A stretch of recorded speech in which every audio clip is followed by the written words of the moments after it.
One special story actually happened in Greece. There was a big downhill and then a big uphill again. It was like 1,000 meters of climbing. It was really hot and up there I was really thirsty and hungry. I was completely empty of food. I went into a small shop. The first one, they did just have croissants and chips, so I didn't like it. I went to the next one and they had a little bit more, like cookies and more drinks. And when I went to the cashier, I needed to pay with card because my cash I was out of cash. I had spent my cash before, and it actually took the man 20 minutes to get the Visa card reader working. So he was typing in and it didn't work. He was typing again, it didn't work. I was standing there, I was like shaking because I was so hungry and thirsty. The funny thing is, on the beginning of the race, you try to avoid every minute. You're really like in a hurry all the time. And at the end of the race, you're just a little bit more relaxed because you realize you cannot change it. People in Greece, they are never in a hurry. I think they don't really know what being in a hurry is. So yeah, it cost me like 20 minutes, but what should I do? Another funny story, or let's say another stupid story, was actually my sunglasses. Maybe you have noticed that I always had bright sunglasses, and the reason was I have a really great sponsor, Athletes Eyewear, and a few days before the race I got new sunglasses. I was looking through the catalog and the website, and I was chosen the ones that I was used to be, but problem was there were two different ones.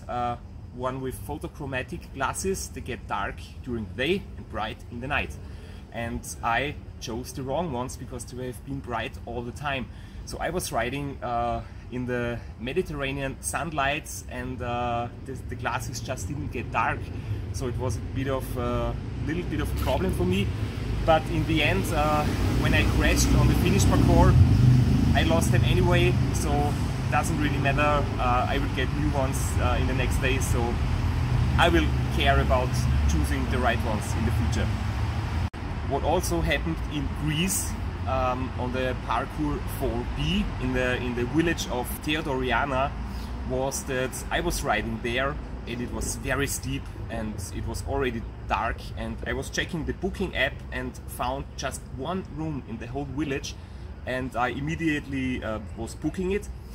And then when I reached the place where the guest house was supposed to be, there was no guest house. So I was looking around, I didn't find the address. They told me that the key was out, so I could come anytime later. And I was looking around, I was standing in the middle of a farm. Then I went to another house, I was knocking on the door. I thought that, okay, this probably is the right house because the picture in the app looked similar than the house. Then I heard a lady asking what's wrong. Then I was knocking again. Then she got really angry. I told her, hello, I'm Christoph, I'm coming for the guest house. But she was just angry and shouted through the door. So I was leaving again.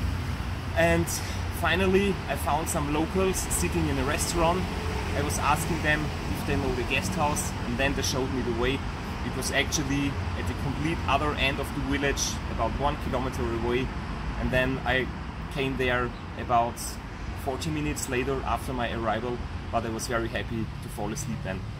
One of the toughest points in my race was finishing parkour, 150 kilometers. I thought that the worst thing is actually over. The finishing parkour will be a little bit of gravel and then a beautiful ride into the finish, but it actually turned out that it was one of the toughest and most difficult sections in the whole race. It started with a long downhill in the dirt, on the gravel, through the woods. I wasn't really prepared for that.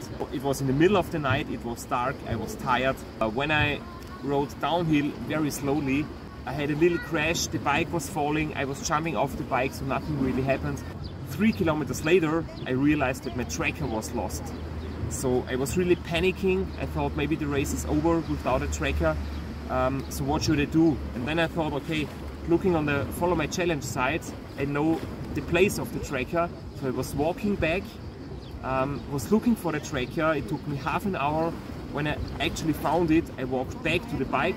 I was fixing the flat tire, And then after 1 hour later, I could finally ride on to the finish.